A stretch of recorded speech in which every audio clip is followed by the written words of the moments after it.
Feliz y bendecido día, aprendiendo un curso de milagros. El secreto de la verdadera oración es olvidarte de las cosas que crees necesitar. Pedir algo específico es igual que ver el pecado primero y luego perdonarlo. Del mismo modo, al orar pasas por alto tus necesidades específicas, tal como las ves, y las dejas en manos de Dios.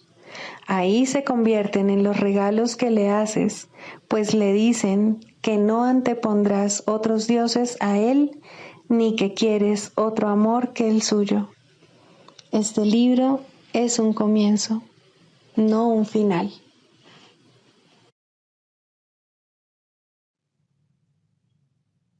Del prefacio que postula, párrafo 11. La visión de Cristo es el don del Espíritu Santo, la alternativa que Dios nos ha dado contra la ilusión de la separación y la creencia en la realidad del pecado, la culpabilidad y la muerte. Es la única corrección para todos los errores de percepción, la reconciliación de los aparentes opuestos en los que se basa este mundo. Su benévola luz muestra todas las cosas desde otro punto de vista, reflejando el sistema de pensamiento que resulta del conocimiento y haciendo que el retorno a Dios no solo sea posible, sino inevitable. Lo que antes se consideraba una injusticia que alguien cometió contra otro, se convierte ahora en una petición de ayuda y de unión. El pecado, la enfermedad y el ataque se consideran ahora percepciones falsas que claman por el remedio que procede de la ternura y el amor. Las defensas se abandonan porque donde no hay ataque no hay necesidad de ellas. Las necesidades de nuestros hermanos se vuelven las nuestras porque son nuestros compañeros en la jornada de regreso a Dios. Sin nosotros, ellos perderían el rumbo. Sin ellos, nosotros jamás podríamos encontrar el nuestro.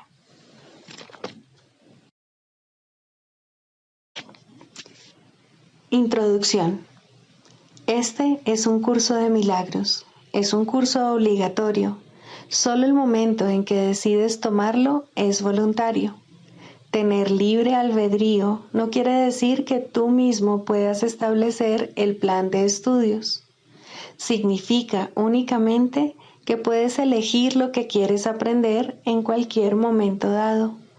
Este curso no pretende enseñar el significado del amor, pues eso está más allá de lo que se puede enseñar. Pretende, no obstante, despejar los obstáculos que impiden experimentar la presencia del amor, el cual es tu herencia natural. Lo opuesto al amor es el miedo, pero aquello que todo lo abarca no puede tener opuestos. Este curso puede, por lo tanto, resumirse muy simplemente de la siguiente manera. Nada real puede ser amenazado. Nada irreal existe. En esto radica la paz de Dios.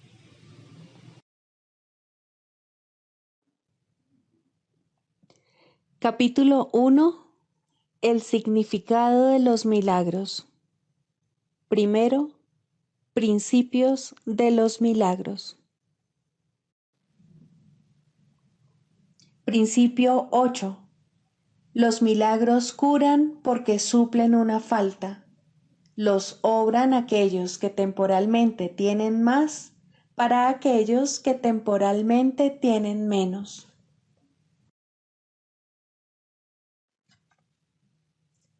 Capítulo 13. El mundo inocente. 11. La paz del cielo. Las mejores alternativas que el ego ofrece para contrarrestar lo que se percibe como la ruda intromisión de la culpabilidad en la paz son el olvido, el sueño y la muerte. Aún así, nadie piensa que está en conflicto y abatido por una guerra cruel, a menos que crea que ambos contendientes son reales. Al creerlo, se ve obligado a escapar, pues una guerra así pondría fin a su paz mental y, por lo tanto, lo destruiría. Mas solo con que se diese cuenta de que la guerra es entre un poder real y uno irreal, podría mirar en su interior y ver su libertad. Nadie pensaría estar abatido y atormentado por interminables batallas si él mismo percibiese que no tienen absolutamente ningún significado. No es la voluntad de Dios que su Hijo viva en estado de guerra. Por lo tanto, el imaginado enemigo que su Hijo cree tener es totalmente irreal. No estás sino tratando de escapar de una guerra encarnizada de la que ya te has escapado.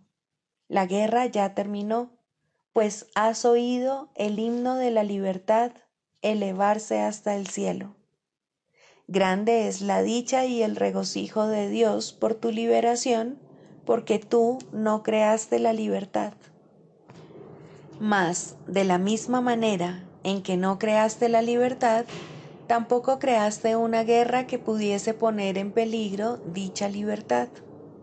Nada destructivo ha existido nunca ni existirá jamás. La guerra, la culpabilidad y el pasado desaparecieron al unísono en la irrealidad de donde vinieron. Cuando todos estemos unidos en el cielo, no valorarás nada de lo que valoras aquí, pues nada de lo que valoras aquí lo valoras completamente y, por lo tanto, no lo valoras en absoluto. Solo aquello a lo que Dios otorgó valor tiene valor, y el valor de lo que Dios aprecia no es susceptible de ser juzgado, pues ya se fijó. Su valor es absoluto. Las únicas alternativas que tienes ante ti son apreciarlo o no. Valorarlo parcialmente significa que se desconoce su valor. En el cielo está todo lo que Dios valora. Allí nada es ambiguo. Todo es claro y luminoso y suscita una sola respuesta. En el cielo no hay tinieblas ni contrastes. Nada varía ni sufre interrupción alguna. Lo único que se experimenta es una sensación de paz tan profunda que ningún sueño de este mundo ha podido jamás proporcionarte ni siquiera el más leve indicio de lo que dicha paz es. No hay nada en este mundo que pueda brindarte semejante paz, porque no hay nada en este mundo que se comparta totalmente. La percepción perfecta tan solo puede mostrarte lo que se puede compartir plenamente. Puede mostrarte a sí mismo lo que resulta de ese compartir, mientras todavía tengas presente los resultados de no compartir.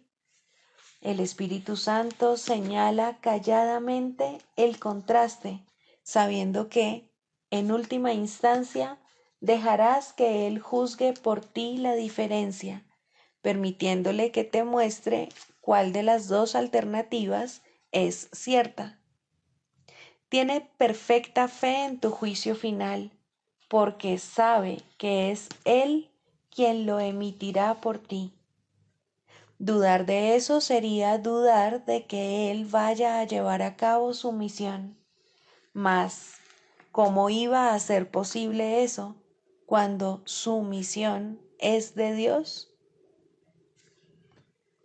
Tú, cuya mente está ensombrecida por las dudas y la culpabilidad, recuerda esto. Dios te dio el Espíritu Santo, a quien le encomendó la misión de eliminar toda duda y todo vestigio de culpabilidad que su amado Hijo jamás se hubiese echado encima. Su misión no puede fracasar, pues nada puede impedir el logro de lo que Dios ha dispuesto que se logre. La voluntad de Dios se hace, sean cuales fueren tus reacciones a la voz del Espíritu Santo, sea cual fuere la voz que elijas escuchar, y sean cuales fueren los extraños pensamientos que te asalten. Encontrarás la paz en la que Dios te ha establecido, porque Él no cambia de parecer. Él es tan estable como la paz en la que moras, la cual el Espíritu Santo te recuerda. En el cielo no recordarás cambios ni variaciones, solo aquí tienes necesidad de contrastes. Los contrastes y las diferencias son recursos de aprendizaje necesarios, pues gracias a ellos aprendes lo que debes evitar y lo que debes procurar. Cuando hayas aprendido eso, encontrarás la respuesta que elimina la necesidad de las diferencias. La verdad viene por su cuenta a encontrarse consigo misma. Cuando hayas aprendido que tú le perteneces a la verdad, ésta vendrá hasta ti quedamente, sin diferencias de ninguna clase, pues no necesitarás ningún contraste que te ayude a comprender que eso, y solo eso, es lo que quieres. No temas que el Espíritu Santo vaya a fracasar en la misión que tu Padre le ha encomendado. La voluntad de Dios no fracasa en nada. Ten fe únicamente en lo que sigue a continuación y ello será suficiente. La voluntad de Dios es que estés en el cielo, y no hay nada que te pueda privar del cielo o que pueda privar al cielo de tu presencia, ni tus percepciones falsas más absurdas, ni tus imaginaciones más extrañas, ni tus pesadillas más aterradoras significan nada. No prevalecerán contra la paz que la voluntad de Dios ha dispuesto para ti. El Espíritu Santo restaurará tu cordura, porque la demencia no es la voluntad de Dios. Si eso es suficiente para el Espíritu Santo, también es suficiente para ti. No conservarás lo que Dios desea que se elimine, porque eso interrumpe su comunicación contigo, que es con quien Él quiere comunicarse. Su voz se oirá. El nexo de la comunicación que Dios mismo colocó dentro de ti y que une tu mente con la suya no puede ser destruido.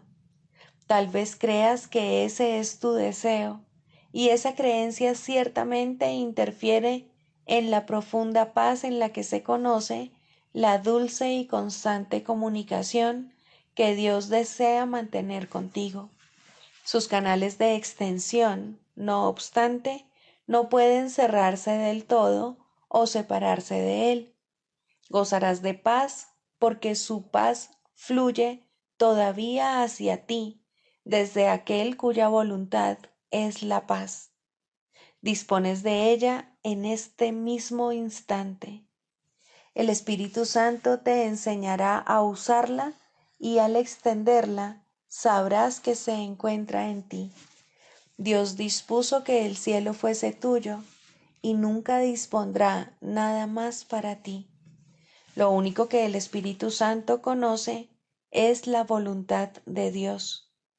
Es imposible que no alcances el cielo, pues Dios es algo seguro, y lo que su voluntad dispone es tan seguro como Él. Aprenderás lo que es la salvación, porque aprenderás a salvar. Es imposible que te puedas excluir de lo que el Espíritu Santo quiere enseñarte. La salvación es algo tan seguro como Dios. La certeza de Dios es suficiente. Date cuenta de que incluso la más tenebrosa pesadilla que perturba la mente del Hijo durmiente de Dios no tiene poder alguno sobre él. Él aprenderá la lección del despertar. Dios vela por él y la luz le rodea. ¿Cómo iba a poder el Hijo de Dios perderse en sueños cuando Dios ha puesto dentro de él la jubilosa llamada a despertar y a ser feliz? Él no se puede separar de lo que está en él. Su sueño no podrá resistir la llamada a despertar. Es tan seguro que la misión de la redención se cumplirá como que la creación permanecerá inmutable por toda la eternidad. No tienes que saber que el cielo es tuyo para que lo sea. Lo es. Mas para saberlo, tienes que aceptar que la voluntad de Dios es tu voluntad. El Espíritu Santo deshará por ti todo lo que has aprendido, que enseña que lo que no es verdad tiene que ser reconciliado con la verdad. Esta es la reconciliación con la que el ego quisiera sustituir tu reconciliación con la cordura y con la paz. El Espíritu Santo tiene pensado para ti un tipo de reconciliación muy diferente y lo pondrá en práctica tan inexorablemente como que al ego le será imposible poner en práctica lo que él se propone. El fracaso es cosa del ego, no de Dios. No puedes alejarte de él y es imposible que el plan que el Espíritu Santo le ofrece a todo el mundo para la salvación de todos no sea perfectamente consumado. Serás liberado y no recordarás nada de lo que fabricaste, salvo lo que fue creado para ti y a su vez por ti. ¿Cómo podrías recordar lo que nunca fue verdad o no recordar lo que siempre lo fue? En esta reconciliación con la verdad y solo con la verdad radica la paz del cielo.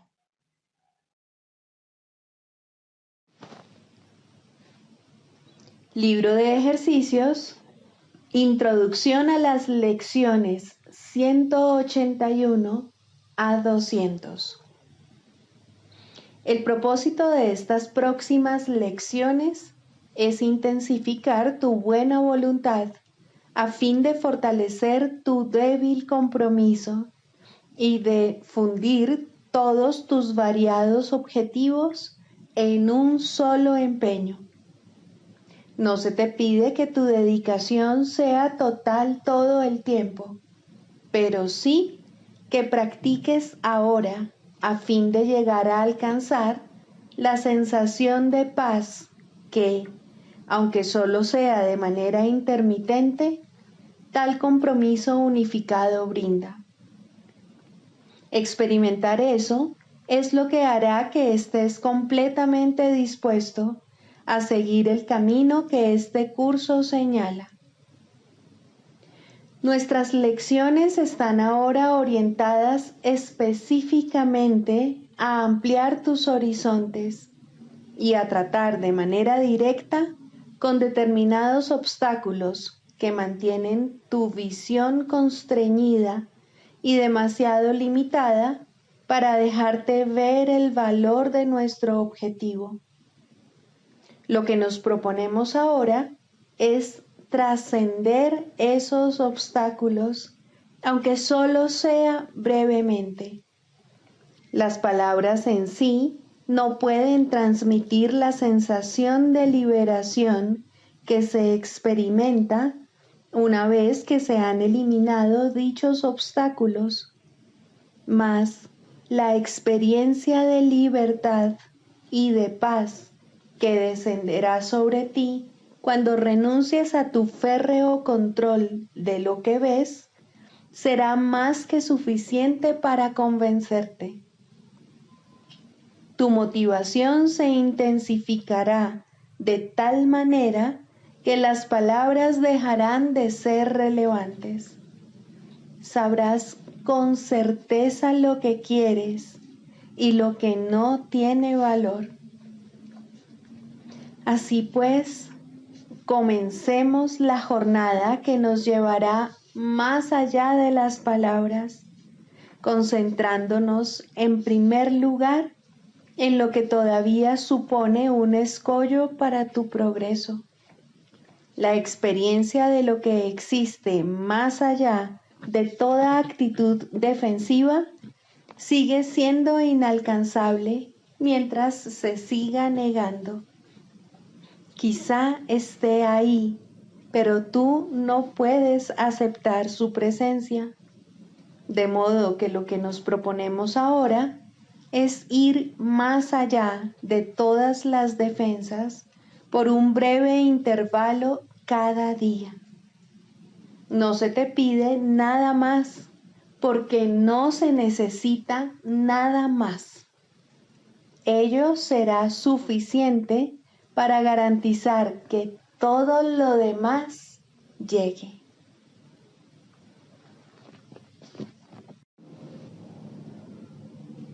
Libro de ejercicios, lección 181. Confío en mis hermanos que son uno conmigo. Confiar en tus hermanos es esencial para establecer y sustentar tu fe en tu propia capacidad para trascender tus dudas y tu falta de absoluta convicción en ti mismo. Cuando atacas a un hermano, proclamas que está limitado por lo que tú has percibido en él. No estás viendo más allá de sus errores. Por el contrario, estos se exageran, convirtiéndose en obstáculos que te impiden tener conciencia del ser que se encuentra más allá de tus propios errores, así como de sus aparentes pecados y de los tuyos. La percepción tiene un enfoque. Eso es lo que hace que lo que ves sea consistente. Cambia de enfoque y lo que contemples consecuentemente cambiará. Ahora se producirá un cambio en tu visión para apoyar la intención que ha reemplazado a la que antes tenías. Deja de concentrarte en los pecados de tu hermano y experimentarás la paz que resulta de tener fe en la impecabilidad.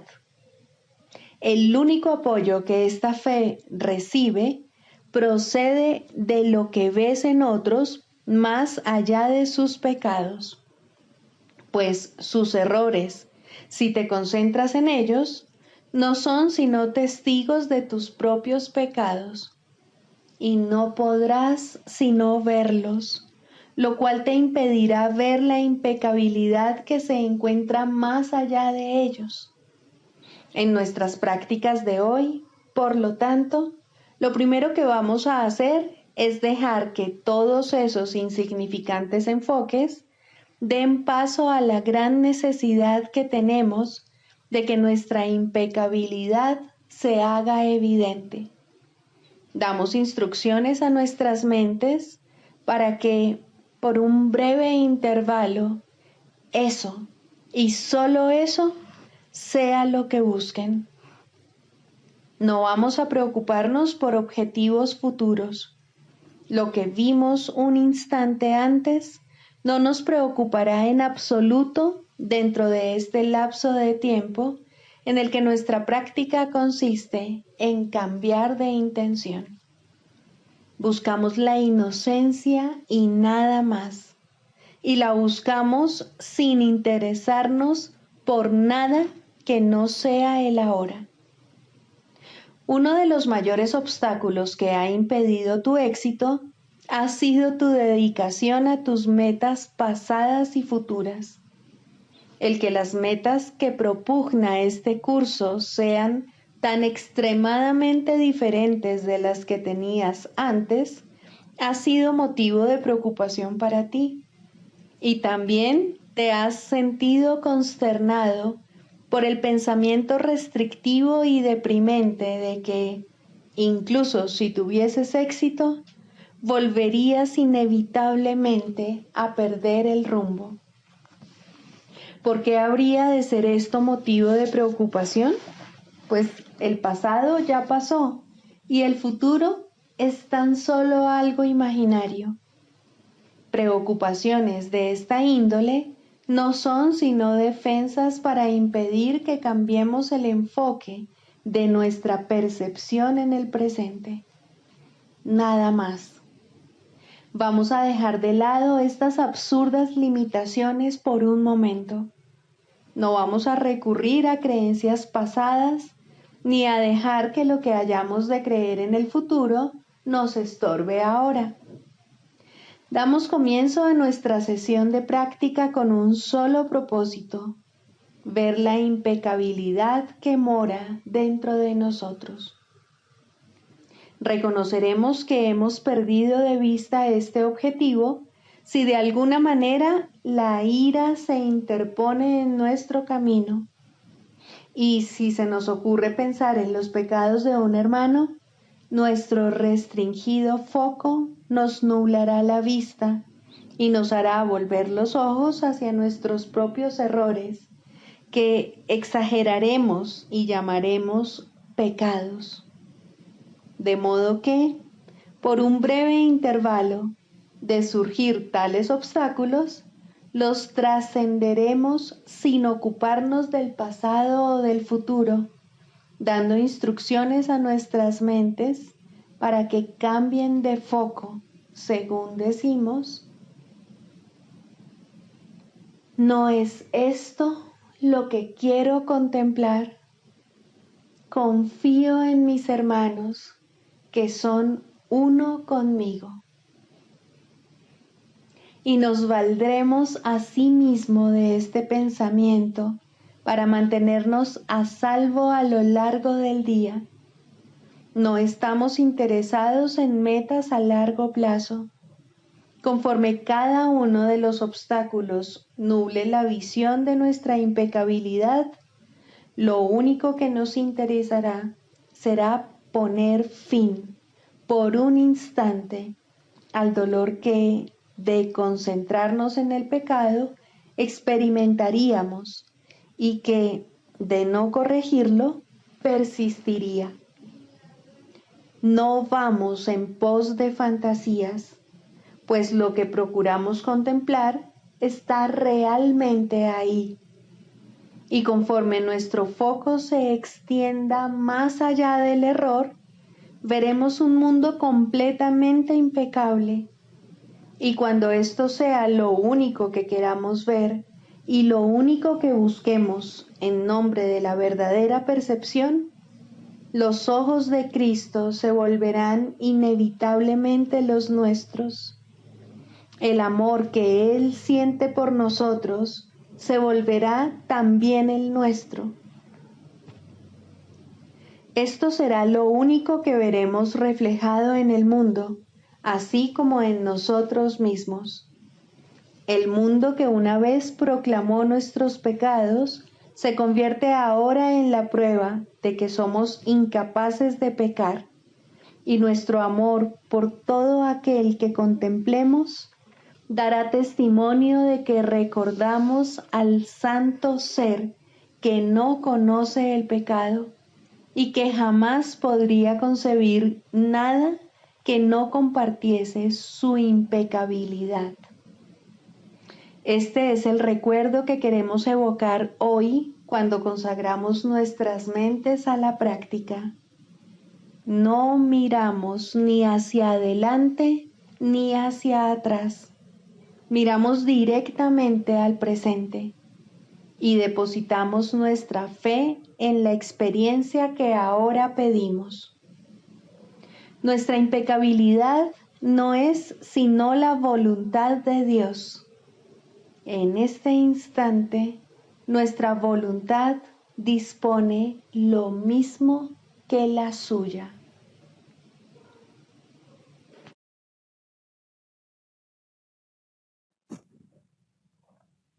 Características de los maestros de Dios.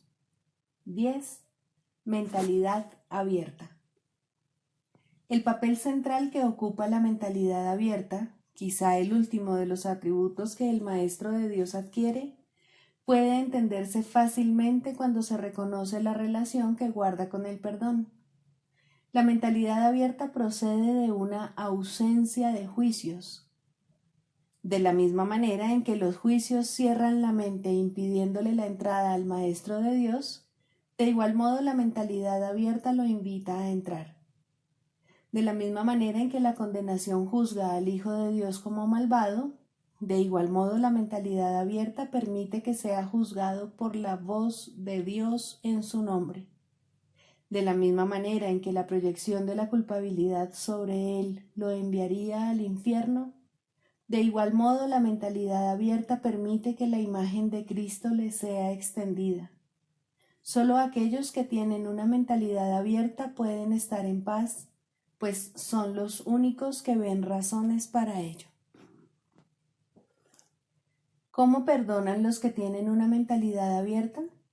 Han renunciado a todas las cosas que les impediría perdonar.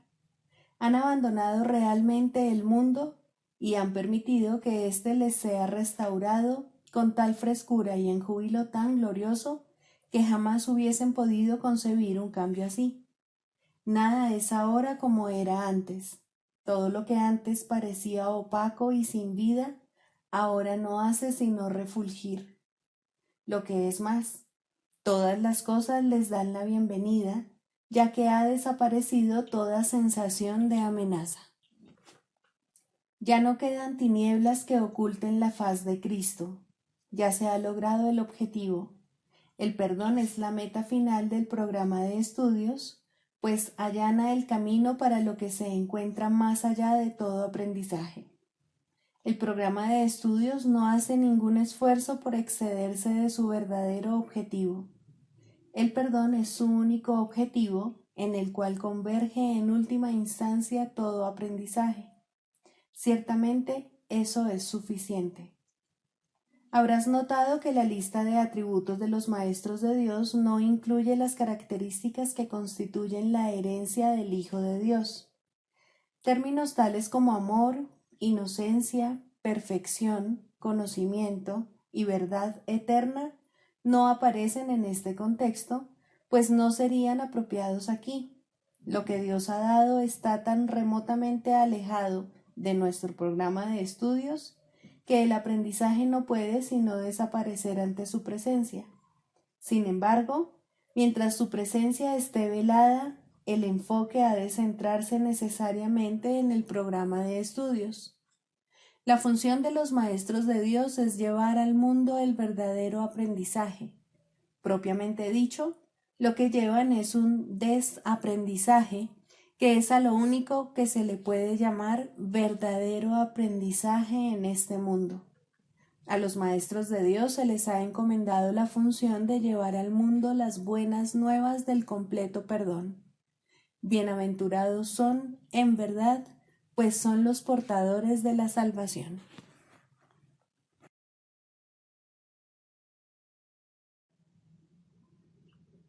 Manual para el Maestro, pregunta 16.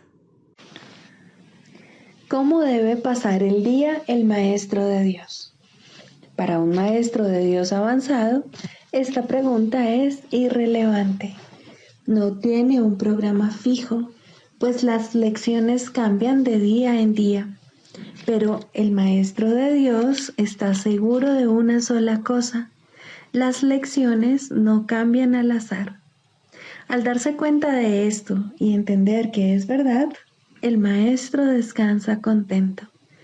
Se le dirá cuál ha de ser su papel hoy, mañana y siempre. Y aquellos que compartan ese papel con él, le encontrarán para que juntos puedan aprender las lecciones de ese día. Nadie de quien él tenga necesidad estará ausente. No se le enviará a nadie que no tenga un objetivo de aprendizaje ya establecido y que pueda aprender ese mismo día. Para el Maestro de Dios avanzado, esta pregunta es, por consiguiente, superflua. Ya la planteó y ya se le contestó, y él se mantiene en continuo contacto con la respuesta. Ya lo tiene todo y ve desplegarse ante él, seguro y libre de obstáculos, el camino que tiene que recorrer. Pero, ¿Qué ocurre con aquellos que todavía no han alcanzado la certidumbre que Él posee? Esos aún no están listos para una falta de estructura así. ¿Qué es lo que tienen que hacer para aprender a entregarle el día a Dios? Hay algunas reglas generales a seguir, aunque cada cual debe usarlas a su manera como mejor pueda. Las rutinas como tales son peligrosas porque se pueden convertir fácilmente en dioses por derecho propio y amenazar los mismos objetivos para los que fueron establecidas. Se puede decir, por lo tanto, que en términos generales es mejor comenzar el día bien. Siempre es posible, no obstante, comenzar de nuevo si no se comenzó debidamente. Con todo, es obviamente ventajoso comenzarlo bien y de esa manera ahorrar tiempo. En un principio es aconsejable pensar en función del tiempo, aunque este no es de ningún modo el criterio esencial, probablemente es el más fácil de observar al principio.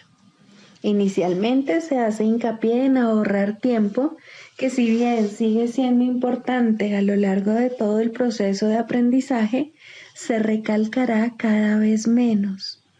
De entrada, podemos decir con seguridad que el tiempo que se dedica a comenzar bien el día ciertamente ahorra tiempo. ¿Cuánto tiempo debe emplearse en ello? Eso depende del mismo Maestro de Dios, quien no puede adjudicarse a sí mismo ese título hasta que haya completado el libro de ejercicios, ya que estamos aprendiendo dentro del marco de este curso. Después de haber finalizado las sesiones de práctica más estructuradas contenidas en el libro de ejercicios, la necesidad individual será el factor determinante. Este curso es siempre práctico. Puede ser que el Maestro de Dios no se encuentre en una situación que sea conducente a pasar unos minutos en un estado de quietud, nada más al despertarse. Si ese es el caso, que recuerde tan solo que su elección es pasar un ratito con Dios lo antes posible y que lo haga. La cantidad de tiempo que dedique a ello no es lo más importante. Uno puede fácilmente pasarse 1 hora sentado, inmóvil, con los ojos cerrados y no lograr nada. O bien puede, con igual facilidad, dedicarle a Dios solo un instante y en ese instante unirse a Él completamente. Quizá la única generalización que puede hacerse al respecto es la siguiente. Dedica un rato, lo antes posible, después de despertarte, a estar en silencio. Y continúa durante 1 o 2 minutos más después de que haya comenzado a resultarte difícil. Probablemente descubrirás que la dificultad disminuye y desaparece. En caso de no ser así, ese es el momento de parar. Por la noche se debe seguir el mismo procedimiento. Tal vez tu periodo de sosiego deba ser temprano en la noche, si no te es posible hacerlo inmediatamente antes de irte a dormir. No debes hacerlo acostado, es mejor estar sentado, en cualquier postura que prefieras. Habiendo completado el libro de ejercicios, seguramente habrás llegado a algunas conclusiones al respecto. Si te es posible, un momento apropiado para dedicárselo a Dios es justo antes de irte a dormir. Esto pone a tu mente en un estado de reposo y te aparta del miedo. Si te resulta más conveniente hacerlo más temprano, asegúrate al menos de no olvidarte pasar un rato, aunque sea solo un momento, en el que cierras los ojos y piensas en Dios. Hay un pensamiento en particular que debe recordarse a lo largo del día. Es un pensamiento de pura dicha, de paz, de liberación ilimitada porque todas las cosas se liberan dentro de él, Crees que has construido un lugar seguro para ti mismo. Crees que has forjado un poder que te puede salvar de todas las cosas aterradoras que ves en sueños. Pero no es así. Tu seguridad no reside ahí. A lo que renuncias es simplemente a la ilusión de que puedes proteger tus ilusiones. Ese es tu temor y solo ese. Qué insensatez estar atemorizado por nada, nada en absoluto. Tus defensas son inservibles, mas tú no estás en peligro. No tienes ninguna necesidad de ellas. Reconoce esto y desaparecerán, y solo entonces aceptarás tu verdadera protección. Cuán fácil y tranquilamente transcurre el tiempo para el Maestro de Dios que ha aceptado su protección. Todo lo que antes hacía en nombre de su propia seguridad ha dejado de interesarle, puesto que está a salvo y sabe que lo está. Tienen un guía que no le ha de fallar. No es necesario que haga distinciones entre los problemas que percibe, porque aquel a quien acude reconoce que no hay grados de dificultad en su resolución. Está tan a salvo en el presente como lo estaba antes de que su mente aceptase las ilusiones, y como lo estará cuando las haya abandonado. Su estado no cambia con la ocasión o con el lugar, porque todas las ocasiones y todos los lugares son uno para Dios. En esto reside su seguridad. No tiene necesidad de nada más.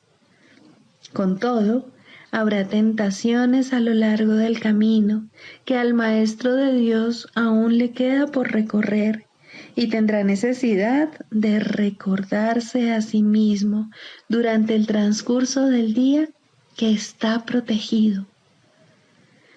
¿Cómo puede hacer eso? Especialmente en los momentos en que su mente está ocupada con cosas externas. Lo único que puede hacer es intentarlo, y su éxito dependerá de la convicción que tenga de que va a triunfar. Deberá tener absoluta certeza de que su éxito no procede de él, pero que se le dará en cualquier momento, lugar o circunstancia que lo pida. Habrá ocasiones en que su certeza flaqueará, y en el momento en que esto ocurra, el Maestro de Dios volverá a tratar, como antes, de depender únicamente de sí mismo. No olvides que eso es magia, y la magia es un pobre sustituto de la verdadera ayuda. No es suficientemente buena para el Maestro de Dios, porque no es suficientemente buena para el Hijo de Dios.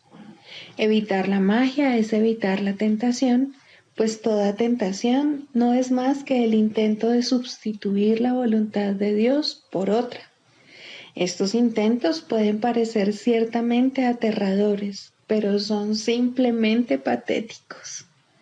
No pueden tener efectos, ya sean buenos o malos, sanadores o destructivos, tranquilizadores o aterradores, gratificantes o que exijan sacrificio. Cuando el Maestro de Dios reconozca que la magia simplemente no es nada, habrá alcanzado el estado más avanzado.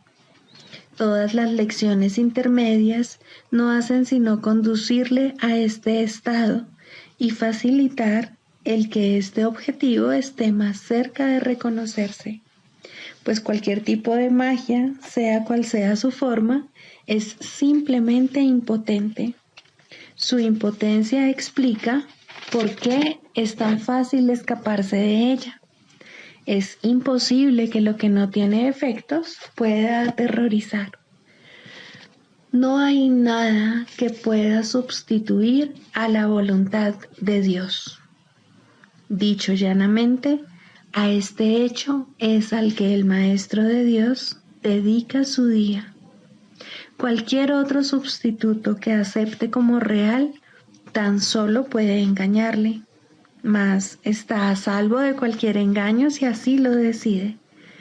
Quizá necesite recordar: Dios está conmigo, No puedo ser engañado. Quizá prefiera usar otras palabras, o solo una, o ninguna. En cualquier caso, debe abandonar toda tentación de aceptar la magia como algo verdadero y reconocer que no solo no es aterradora, ni pecaminosa, ni peligrosa, sino que simplemente no significa nada. Al estar arraigada en el sacrificio y la separación, que no son más que dos aspectos de un mismo error, el Maestro de Dios elige simplemente renunciar a todo lo que nunca tuvo, y a cambio de ese sacrificio, entre comillas, se le restaura el cielo en su conciencia. ¿No te gustaría un intercambio así? El mundo lo haría gustosamente si supiera que se puede hacer. Los maestros de Dios son los que deben enseñarle que sí se puede, y por lo tanto, su función es asegurarse de que ellos mismos lo hayan aprendido. No hay otro riesgo durante el día, excepto el de poner tu confianza en la magia, pues solo eso conduce al dolor. No hay más voluntad que la de Dios. Sus maestros saben que esto es así y han aprendido que todo lo demás es magia. Lo que mantiene viva la creencia en la magia es la ilusión simplista de que la magia da resultado.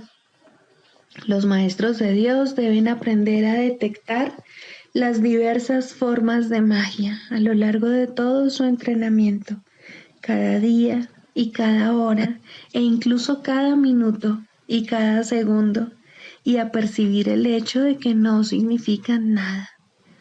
Cuando se las deja de temer, desaparecen, y así se vuelve a abrir la puerta del cielo, y su luz puede volver a irradiar sobre la mente que se encuentra en paz.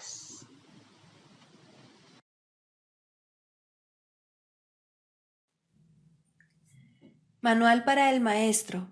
Clarificación de términos. 4. La percepción verdadera, el conocimiento. El mundo que ves no es más que la ilusión de un mundo.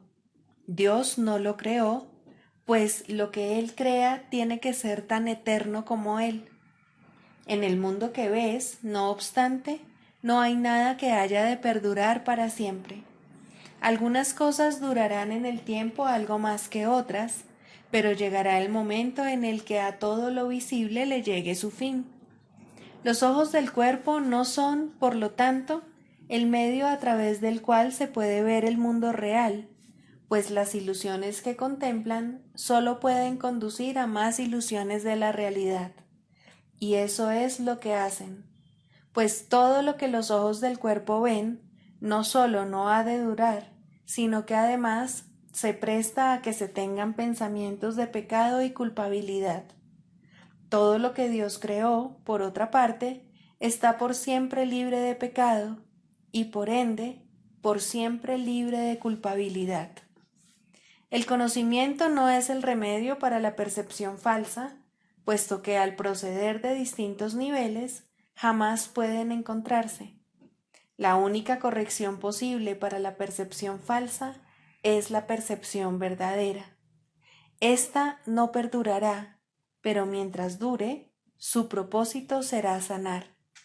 La percepción verdadera es un remedio que se conoce por muchos nombres. El perdón, la salvación, la expiación y la percepción verdadera son todos una misma cosa. Son el comienzo de un proceso cuyo fin es conducir a la unicidad que los trasciende a todos. La percepción verdadera es el medio por el que se salva al mundo de las garras del pecado, pues el pecado no existe. Y esto es lo que la percepción verdadera ve. El mundo se yergue como un sólido muro ante la faz de Cristo, pero la percepción verdadera lo ve solo como un frágil velo, tan fácil de descorrer que no podría durar más de un instante. Por fin se ve el mundo tal como es, y ahora no puede sino desaparecer, pues en su lugar ha quedado un espacio vacío que ha sido despejado y preparado. Donde antes se percibía destrucción, aparece ahora la faz de Cristo, y en ese instante el mundo queda olvidado y el tiempo acaba para siempre al disolverse el mundo en la nada de donde provino. Un mundo perdonado no puede durar mucho. Era la morada de los cuerpos, pero el perdón mira más allá de ellos. En eso radica su santidad.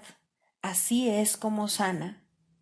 El mundo de los cuerpos es el mundo del pecado, pues sólo si el cuerpo existiese sería posible el pecado. El pecado acarrea culpabilidad tan irremediablemente como el perdón acaba con ella. Y una vez que ha desaparecido todo rastro de culpabilidad, ¿qué queda que pueda seguir manteniendo al mundo separado y fijo en su lugar? Pues la idea de lugar habrá desaparecido también junto con el tiempo. El cuerpo es lo único que hace que el mundo parezca real, pues, al ser algo separado, no puede permanecer donde la separación es imposible. El perdón prueba que es imposible porque no lo ve, y lo que entonces pasas por alto deja de ser comprensible para ti, tal como una vez estabas seguro de su presencia. Este es el cambio que brinda la percepción verdadera. Lo que antes se había proyectado afuera, ahora se ve adentro, y ahí el perdón deja que desaparezca. Ahí se establece el altar al Hijo, y ahí se recuerda a su Padre. Ahí se llevan todas las ilusiones ante la verdad y se depositan ante el altar. Lo que se ve como que está afuera no puede sino estar más allá del alcance del perdón, pues parece ser por siempre pecaminoso. ¿Qué esperanza puede haber mientras se siga viendo el pecado como algo externo? ¿Qué remedio puede haber para la culpabilidad? Mas, al ver a la culpabilidad y al perdón dentro de tu mente, estos se encuentran juntos por un instante, uno al lado del otro, ante un solo altar. Ahí, por fin, la enfermedad y su único remedio se unen en un destello de luz curativa. Dios ha venido a proclamar lo que es suyo. El perdón se ha consumado. Y ahora el conocimiento de Dios, inmutable, absoluto, puro y completamente comprensible, entra en su reino. Ya no hay percepción, ni falsa ni verdadera. Ya no hay perdón, pues su tarea ha finalizado. Ya no hay cuerpos, pues han desaparecido ante la deslumbrante luz del altar del Hijo de Dios. Dios sabe que ese altar es el suyo, así como el de su Hijo. Y ahí se unen, pues ahí el resplandor de la faz de Cristo ha hecho desaparecer el último instante del tiempo, y ahora la última percepción del mundo no tiene propósito ni causa, pues ahí donde el recuerdo de Dios ha llegado finalmente, no hay jornada, ni creencia en el pecado, ni paredes, ni cuerpos, y la sombría atracción de la culpabilidad y de la muerte se extingue para siempre. Oh hermanos míos, si tan solo supierais cuánta paz os envolverá y os mantendrá a salvo, puros y amados en la mente de Dios, no haríais más que apresuraros a encontraros con Él en su altar. Santificados sean vuestros nombres y el suyo, pues se unen ahí, en ese santo lugar. Ahí Él se inclina para elevaros hasta Él, liberándoos de las ilusiones para llevaros a la santidad, liberándoos del mundo para conduciros a la eternidad, liberándoos de todo temor y devolviéndoos al amor.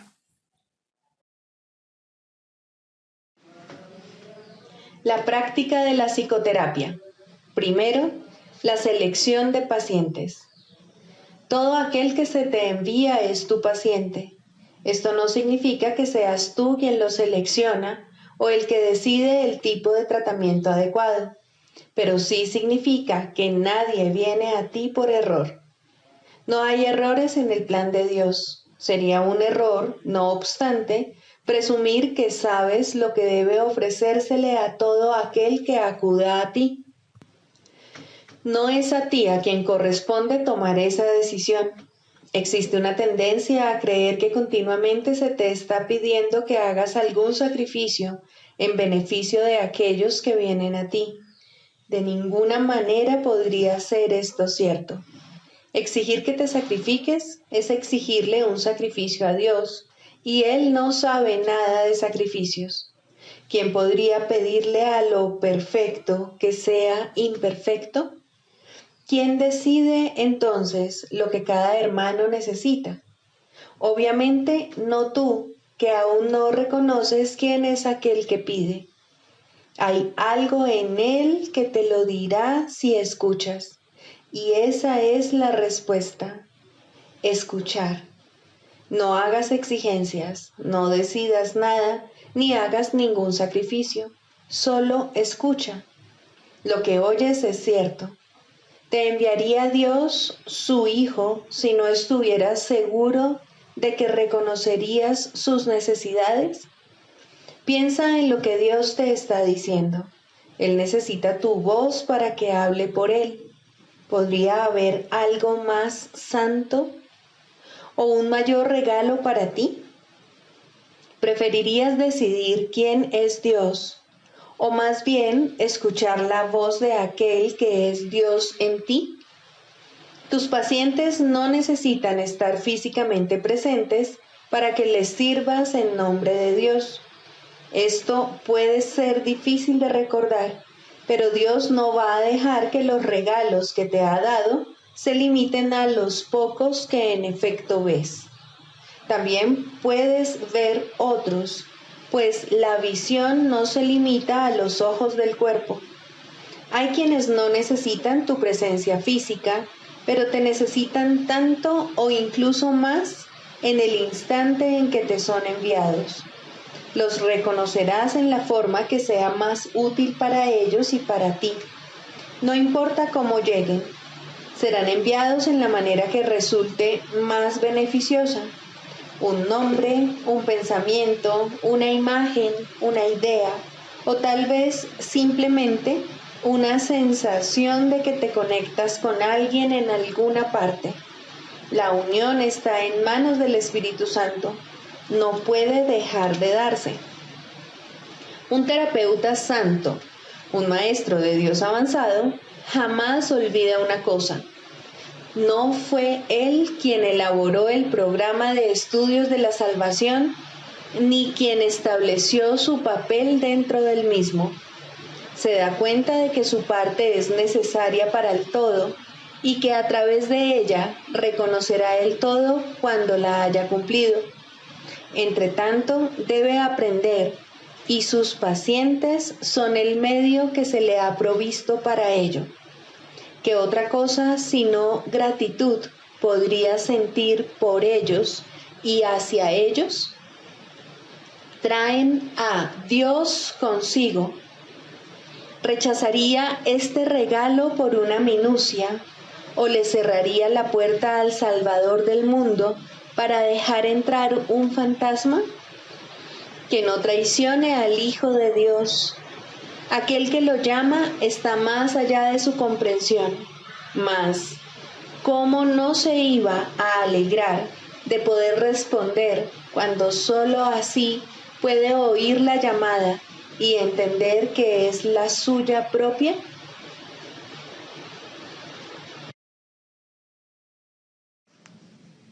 El canto de la oración. Segundo, la falsa curación en contraposición a la verdadera.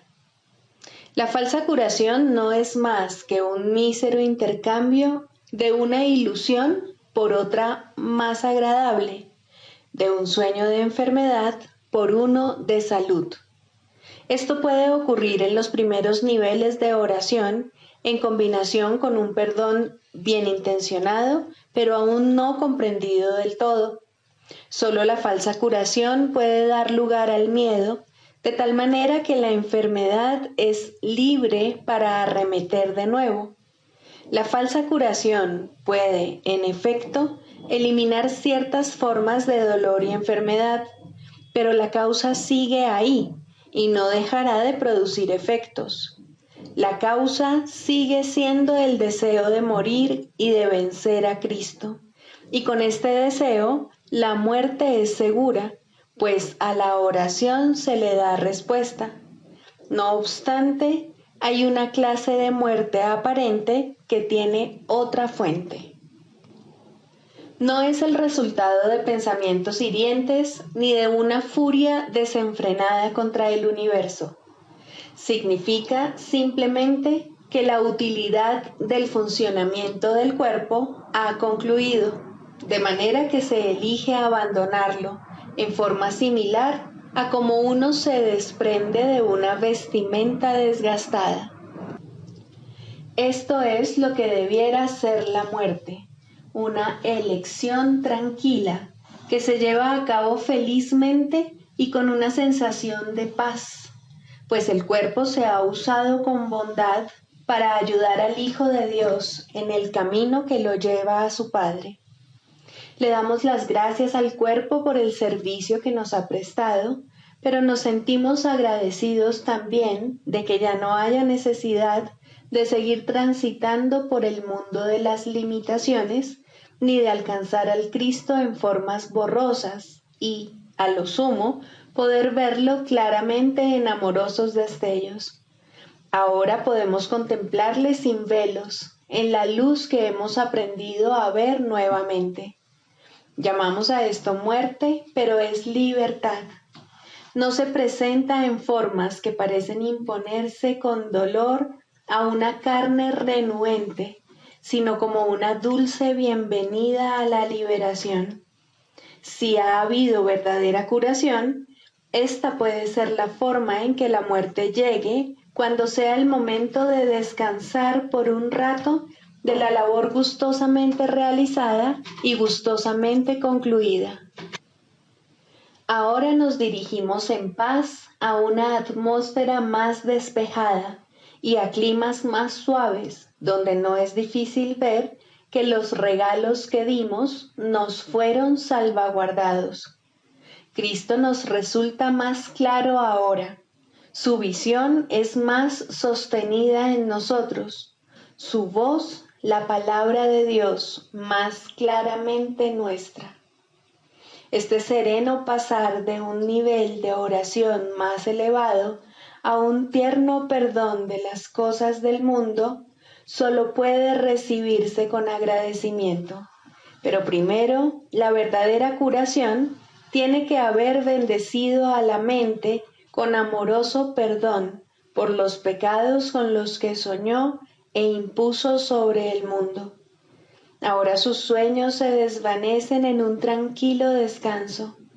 Ahora su perdón viene a sanar el mundo y está lista para partir en paz, pues la jornada ha llegado a su fin y las lecciones se han aprendido.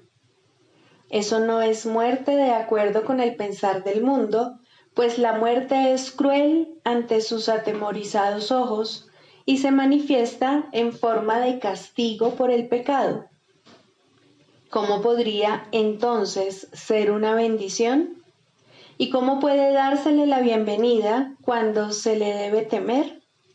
¿Qué curación ha tenido lugar en semejante visión de lo que no es, sino la apertura del portal a un nivel de oración más elevado y a la dispensación de una amorosa justicia? La muerte es una recompensa, no un castigo, pero este punto de vista solo puede proceder de una curación que el mundo no puede concebir. No hay tal cosa como una curación parcial. Lo que solo intercambia ilusiones no ha hecho nada. Lo que es falso no puede ser parcialmente cierto. Si has sanado, tu curación es total. El perdón es el único regalo que puedes dar y el único que puedes recibir. La falsa curación se basa en la sanación del cuerpo, pero deja la causa de la enfermedad intacta, lista para arremeter de nuevo hasta que, en aparente victoria, provoca una muerte cruel. Se puede mantener a raya por algún tiempo y puede haber un breve respiro mientras aguarda para descargar su venganza contra el Hijo de Dios. Mas no se puede superar hasta que toda la fe que se había depositado en ella se deje de lado y se ponga en cambio en el sustituto que Dios ha provisto para los sueños malvados, un mundo en el que no hay un velo de pecado que lo mantenga en las tinieblas y desconsolado. Por fin las puertas del cielo se abren de par en par y el Hijo de Dios es libre para entrar al hogar que está listo para darle la bienvenida y que fue preparado antes que el tiempo fuese y que aún continúa esperando por él.